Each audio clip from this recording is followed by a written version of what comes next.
within the world of female music, particularly a few of my favorite artists, and the concept of double consciousness, Du Bois' theory that goes along with this, I believe. So I want to start by saying that I believe that right now females in the music industry have been carefully formulating an image for themselves. Now, while men from time to time also embrace alternate personalities, I believe that Eminem and Slim Shady are just the same angry white man. So I'm going to look at why I think this is an intrinsically female experience. So first I want to give you guys a couple of lines from The Souls of Black Folk, where he talks about double consciousness. He says, "It is a peculiar sensation, this double consciousness, this sense of always looking at oneself through the eyes of others, of measuring one's soul by the tape of a world that looks on in amused contempt and pity.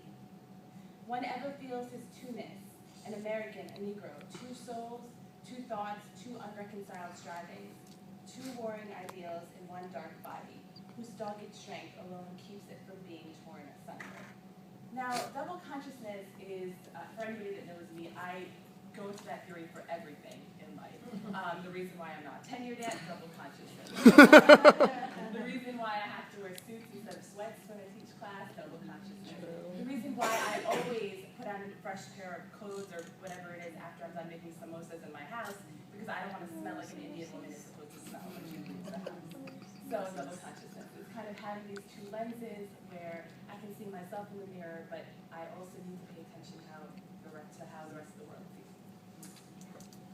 And I always encourage my students to explore this theory because it's true. We need, as people of color, we need to understand that who we choose as a partner, we are judged upon that. We are judged upon how we wear our hair and what outfit we choose. So kind of exploring the good and bad of this kind of thing. So I am going to relate this to female alter egos and kind of talk about why I think these females have alter egos according to my double consciousness theory. So we're going to start with Queen B. Yes. So Beyonce and Sasha Fierce, okay? Beyonce is a doting mother and wife with Southern values. She's never made a mixtape. Her daddy was her manager until very recently. Her alter ego, Sasha Fierce, is a brazen, uninhibited, sexually aggressive version of herself that she adopts when it's time to swing her hair around on stage. While Du Bois is talking about the two lenses that a black man has in America, race and gender intertwine here too. B exhibits this very two-ness that Du Bois has described. This is what the world craves from her, this perfect specimen of black womanhood, a lady in the streets and a freak in the sheets.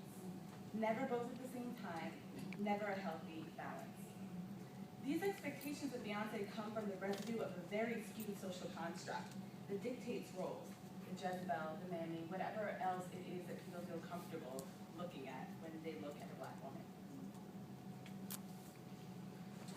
Bell Hooks, in her essay, Eating the Other, there I go, quoting Bell Hooks, discusses the plight of marginalized groups. She says that the acknowledged other must assume recognizable forms. As we visit and revisit Hooks' ideas about the over-sexualization of women of color, I wonder myself if Beyonce was not enough to be recognized, that she needed this Sasha Fierce. Perhaps actually, Sasha Fierce, with her gyrating hips and big ego innuendo, is needed for her to address the recognized other.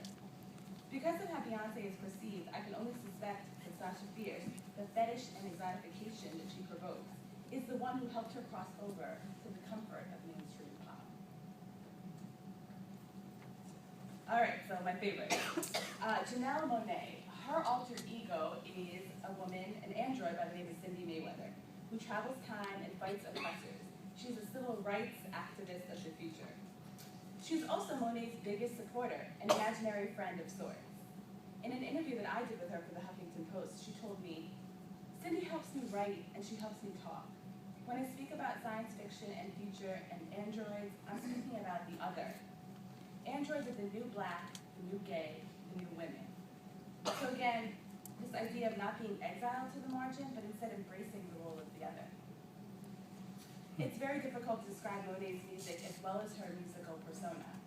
Her songs dabble in electronic, hip-hop, dub, soul, trance, everything you can think of. I call called her in my article the sci-fi chanteuse, which is a vague label that was my feeble attempt at contextualizing her message and her melodies. While Beyonce must fall into these recognizable forms that Bell Hooks talks about, Monet does not. This makes people uncomfortable. There is no flowing weave, there's an unconfirmed sexual identity, and she is technically undefinable. Oh, another quote. Oh, okay, well I'm just going to talk and then I'll let it go. It was just a quote. So, another quote that Hooks says is, marginalized groups deemed the other, who have been ignored, rendered invisible, can be seduced by the emphasis on otherness, by its commodification, because it offers the promise of recognition and reconciliation. So I'm going to finish Janelle real quick. When Monet turns into Mayweather, her alter ego, she's non-human, she's an android. She's essentially rejecting the seduction that Hooks speaks of. Monet discards recognition and reconciliation, as well as the traditional roles of male and female. The android has a mission rising above gender and race expectations. The fact that she has created this alter ego in order to survive the music industry is either very depressing or very empowering. So on in our Nicki-centric panel, we have Ms. Minaj right here. So Nicki Minaj, as we've all been talking about, has many alter egos: a fairy godmother, a mischievous British schoolboy, but the most pervasive one to me is her channeling of masculinity and male leadership. After all, I think that it is survival of the fittest when it comes to being a female MC, and I want to ask, does a woman in the rap game need to play the role of a man in order to survive? So this is one of my favorite quotes. She says, "I am not Jasmine, I am Aladdin. So far ahead, these bums is lagging." Here, Minaj eschews the glamorous role of a Disney princess and instead embodies a scrappy street urchin with big dreams. She doesn't want to be the co-pilot of a magic carpet or be on your list of best female MCs.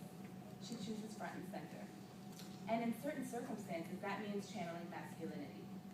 Yet, she paints on hot pink Barbie doll outfits onto her ample curves, dripping hyperfemininity. Her tone undulates from sugar sweet to demonic growling on tracks, as we were talking about. Her alter egos cover all bases because unlike an MC like Kanye West, she needs to cover all bases to sell. Kanye can afford to be one person, Nicki cannot.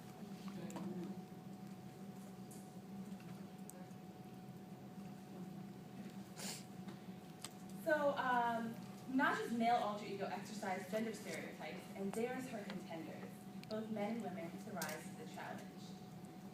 My arch rival, music journalist John Karamanica says, she has been a rejoinder to an endless stream of lovermen, narcissists, tough guys, and lyrical monsters, besting them all, from Trey Songz to Kanye West. While it's a daunting reality that Minaj presents us with, I do want to present you guys with the idea, if you identify with a woman, that we have this king role accessible to us. We have the whole world telling us, we even have CoverGirl with the queen makeup line telling us that if you are a woman of color, you are a queen. And I think it's very important to understand that we have that king role to access, which is why I have the wristband that says one of her lines, which we've talked about many times. In this very moment, I'm king. So I hope that you can put that on and channel your inner king, regardless of what genitals you have going on. All right, Brooklyn.